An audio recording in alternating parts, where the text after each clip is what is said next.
Hey everyone! Have you ever noticed your favorite gadgets, clothes, or even kitchen stuff suddenly getting more expensive? Well, it's not always because of inflation, greed, or global chaos. Sometimes it's something way simpler and sneakier. In this video, we are going behind the sign Tariffs.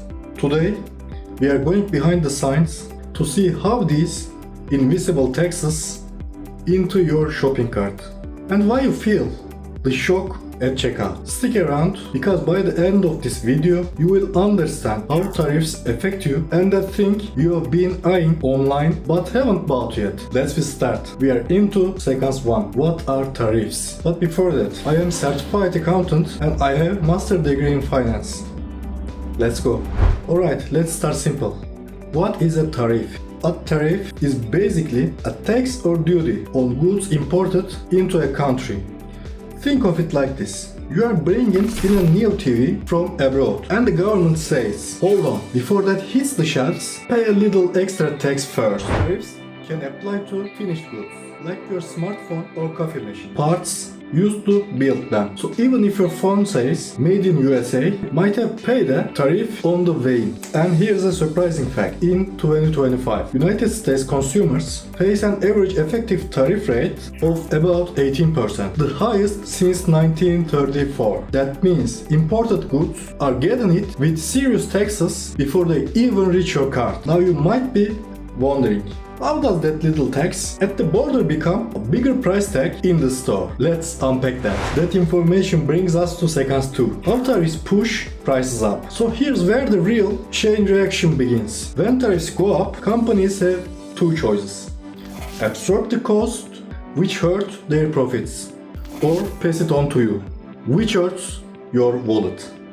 Most of them choose option 2. Between May and July 2025, United States firms passed about 0.87% of tariff-related cost increases directly to final consumer prices, according to the Federal Reserve Bank of St. Louis. Furniture, vehicle parts, household goods, they are some of the hardest hit. Retailers sometimes absorb part of it, but that squeezes their margins. And when profits fall too much, prices have to rise. It's just math. Even more interesting, prices don't always rise instantly. Some stores delay the hit by selling older inventory bought before tariffs kicked in. But when new shipments arrive under the higher rates, well, brace yourself. A retail CEO said recently, we hold off as long as we can, but eventually we have to pass it on. So which products are we talking about exactly? Let's put some real names and numbers on this. Now, real examples have arrived. We are into sequence 3. Real examples you can feel. This is where the numbers start hitting home. Electronics and furniture heavily imported full of tariffs components. The St. Louis Fed predicts some of the steepest price increases here. Consumer brands like Unilever, Nestle and Procter & Gamble, they've already warned about new price hikes due to tariffs and raw material costs. Even everyday goods, baby formula, meats, shampoo, and yes, hair color are getting pricier, according to The Guardian. Retailers like Costco have even started advanced buying, grabbing seasonal inventory early to avoid the tariff wave. So these aren't just the numbers on a spreadsheet. They're what make your weekly shopping trip a little more painful. But wait, who actually ends up footing the bill here? Is it the consumer, the companies, or the exporters? Let's find out. Tariffs, tariffs, tariffs. Okay. But who pays, who absorbs?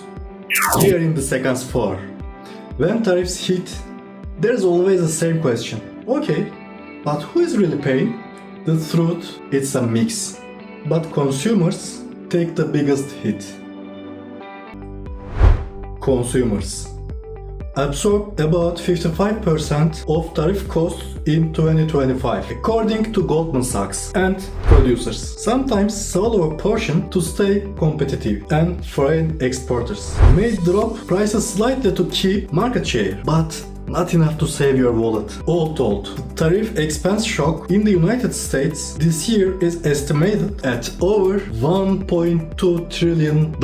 And yes, most of that is being passed right to shoppers. So what can you actually do about it? You can't control trade policy, but you can control how you buy. Let's wrap up with some realistic strategies. We are going to sequence 5. What you can do, here's the good news. You are not powerless. Number 1, buy early or stock up. If you hear tariff announcements, get what you need before new shipments arrive. Number 2, support local brands. Products made or assembled domestically are less affected by import taxes. And number 3, watch the fine print. Check where your products or their components come from. Foreign parts mean higher risk of price jumps. Number 4, negotiate or hunt deals. Some retailers hold prices temporarily to stay competitive. Use that window. And last one, number 5, stay informed. Knowing which categories are hit hardest. Electronics, furniture, appliances helps you plan better. Now all this leads to one key takeaway.